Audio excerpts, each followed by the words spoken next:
আপনারা জানেন যে আমরা আজকে পল্লবী থানা যুবদলের সদস্য সচিব গোলাম কিবরিয়া হত্যা মামলার এজাহারনামীয় আসামিসহ দুজন শীর্ষ সন্ত্রাসীকে গ্রেফতার করতে সক্ষম হয়েছি। এ ব্যাপারে এখন আমি আপনাদেরকে মিডিয়া ব্রিফ করব।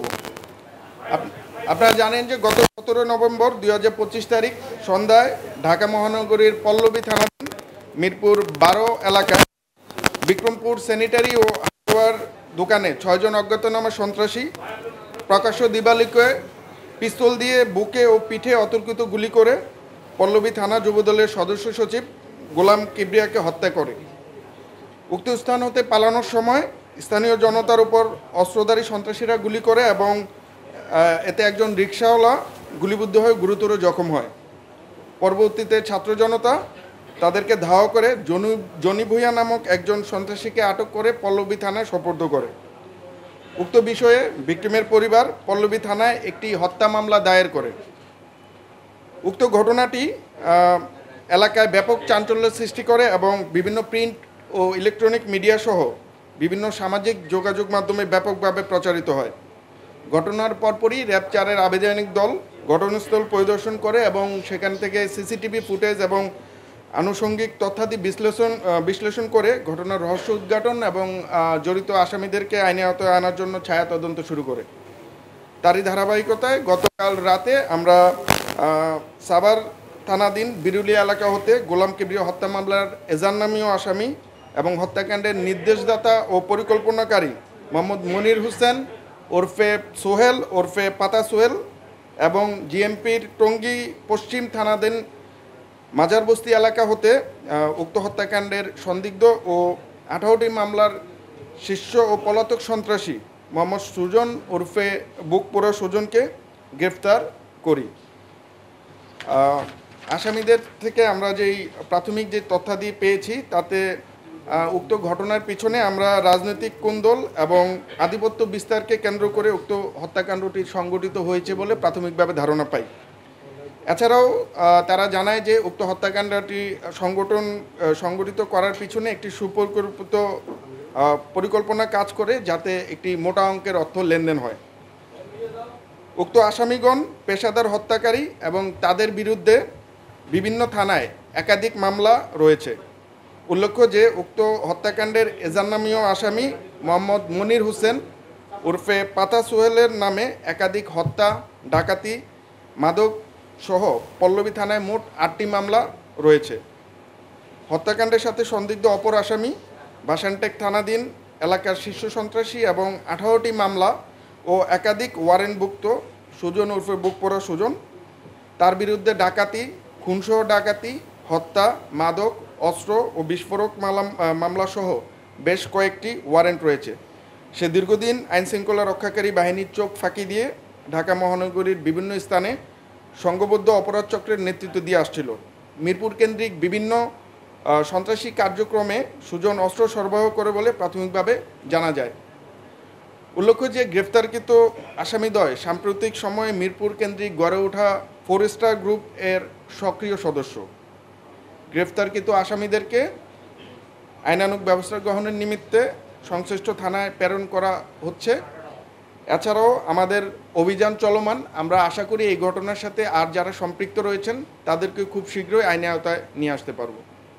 আপনাদের যদি কোনো কোশ্চেন, এরা 4 স্টার গ্রুপে আপনারা যতটুকু আপনারা জানেন যে এখানে 4 স্টার গ্রুপ মিরপুরকে বেসিক্যালি 4টা ভাগে ভাগ করে তারা আধিপত্য বিস্তার করার চেষ্টা করছে।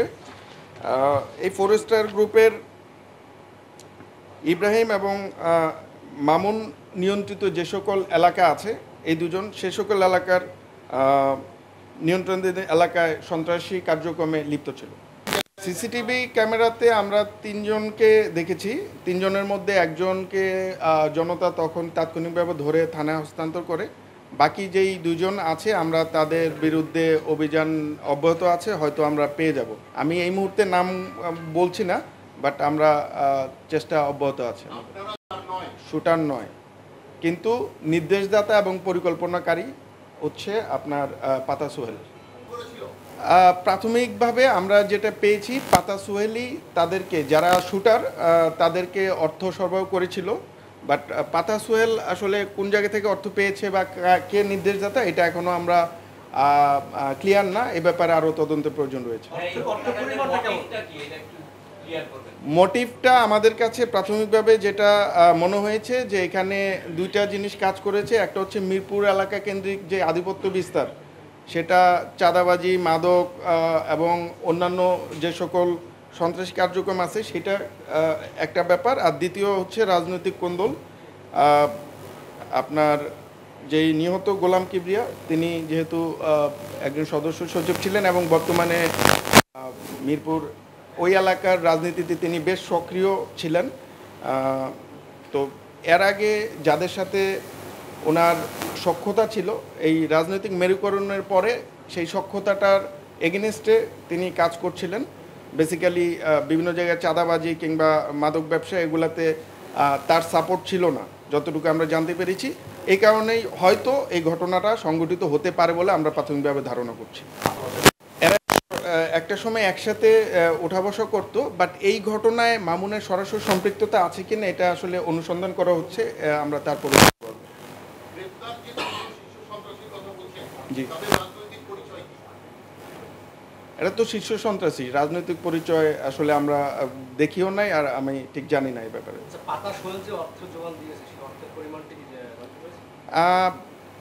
প্রাথমিকভাবে সে আসলে বিভিন্ন জনকে সম্ভবত বিভিন্ন পরিমাণ অ্যামাউন্ট দিয়েছে, তবে জনি যে প্রথমে গ্রেফতার হয়েছে তাকে 30,000 টাকা দেওয়া হয়েছিল, আর বাকিদেরটা এখনও আমাদের কাছে তথ্য নেই।